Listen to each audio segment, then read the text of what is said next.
So, yun lang siguro, Mr. Chair, ang nais kong sabihin. At gusto ko rin pong sabihin na sa totoo lang po, ito yung first time ko na talagang makakita ng pumatay.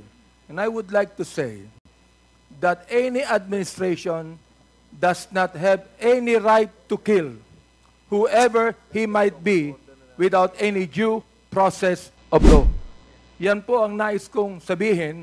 At pangalawa, ito pong committee ito nagsasagawa ng investigasyon para gumawa tayo ng magandang batas na hindi na po maulit ang mga bagay na ito. Gusto ko ring sabihin kay Senador Bato de la Rosa na sana mag-appear na siya dito para hindi na yung gagamitin niya ang media para magsalita pa tungkol dito.